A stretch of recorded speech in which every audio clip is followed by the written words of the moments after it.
All right, welcome back to the channel. It's your boy Fanon, and in this video, we're going to be in the 135-pound division where Regis Prograis, the WBC 140-pound champion, makes a keen observation about the Ryan Garcia and Gervonta Tank Davis fight. Let's talk about that in this video.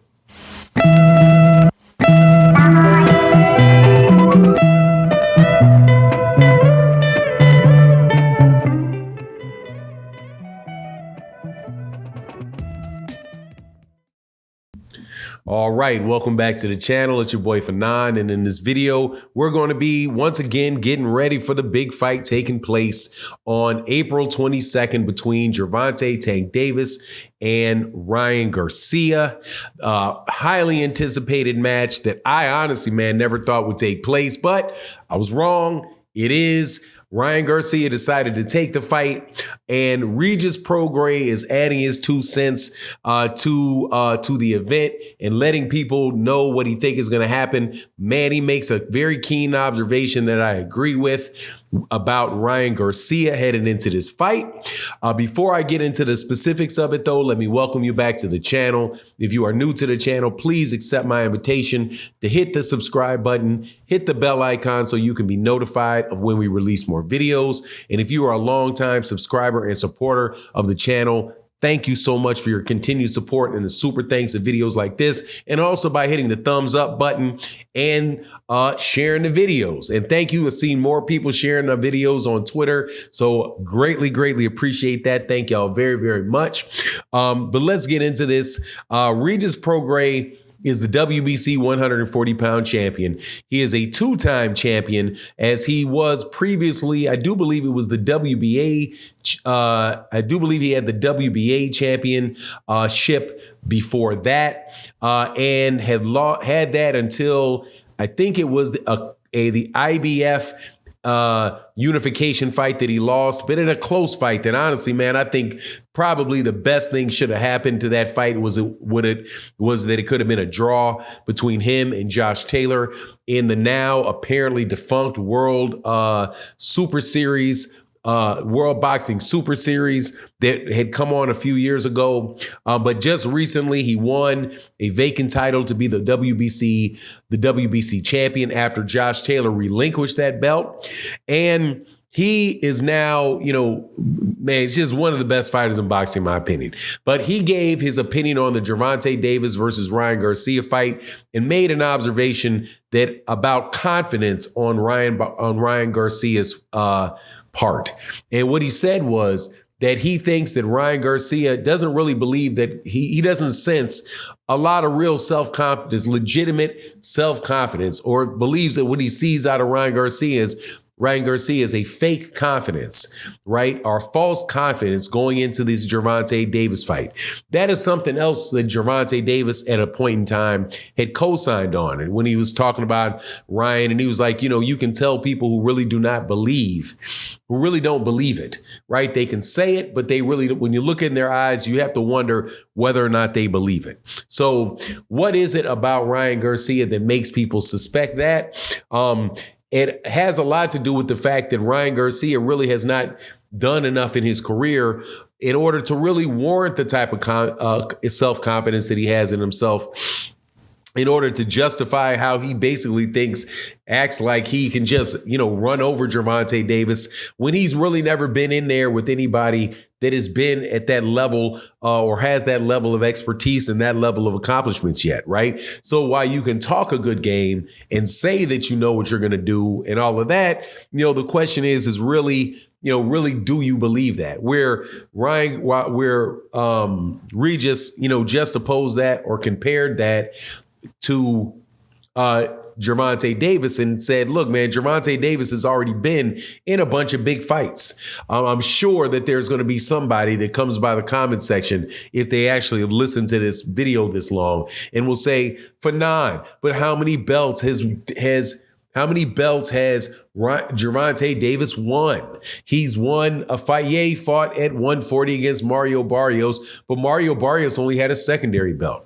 What about, at 135 pounds? The only belt that he's had is the 135-pound the regular WBA belt. You know, what has he done? Look, he has been in at least 5 major pay-per-views. He is a champion he has won titles, big fights and big titles in 3 different weight classes. As a very early on in his career, he came in and won well before where Ryan Garcia is right now. Gervonta Davis got in there with a very live dog in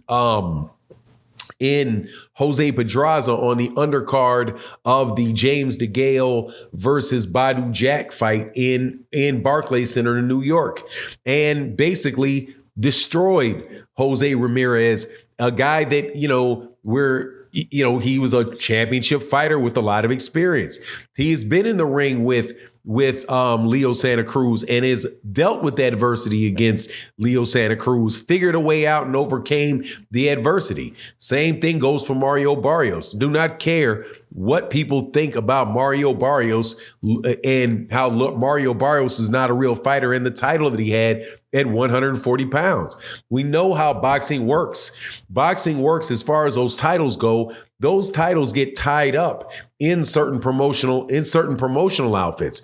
Look, for example, with Anthony Joshua and the 3 belts that he had in the heavyweight division, where he won so many of them, won the WBA, the WBO, and the IBF, won all those belts. But do you think that the experience and the fights that he won those belts off of with guys like Charles Martin and what's the other guy's name, man, from New Zealand, Joseph Parker, and those really, boosted his confidence when it came time for him to fight a guy who was undisputed at 100 and at cruiserweight and an Olympic gold medalist in Alexander Usyk? No. As a matter of fact, as soon as he got rattled coming overseas and left UK, came to the United States, he winds up getting knocked out by Andy Ruiz, right? So there are scenarios where you could have these belts and not have significant confidence. But the people that you fight in the big stages that you fight on, you can get it, right? So it's just, for me, the idea that Gervonta Davis didn't authentically get the confidence that he has after having been in that many big fights and been successful in that many fights. And again, the difference with Anthony Joshua was that Anthony Joshua ran up against it, right? And now look at him in his last fight, looked almost completely devoid of confidence after having lost to Alexander Usyk twice and lost to Andy Ruiz. And even in the Andy Ruiz rematch, didn't quite look right. But unlike Anthony Joshua, Ryan Garcia has not done that much. Has not been in the ring with really anybody that has had any legitimate chance of beating him. He's never fought anybody that was bigger than him, somebody that was a bigger puncher than them, somebody that had any real attribute about themselves that he didn't already know going in the ring that he could overcome. And in this fight, he has some attributes that are to his advantage with Gervonta Davis, but you still have to wonder whether or not he believes this. I'm gonna destroy you. It's just really, really hard for me to believe. So just like Gervonta Davis said with, there are people that say, they say this, but they don't really believe it. That's kind of what Regis Prograis is saying. He's like, yeah, you have to have a certain amount of confidence to get in the ring. And I'm sure, and Ryan Garcia does have a certain level of confidence, but do you have it at that type of level, to really truly believe yourself? Now, he may come in and win that fight and prove everybody wrong, right? You could have said the same thing about Muhammad Ali against Sonny Liston, right? And some people are able to overcome that, and that confidence is real. But you really do have to wonder about Ryan Garcia. Anyway, that's my take on the matter. You let me know what you think in the comment section. And with that, I'm out. Peace.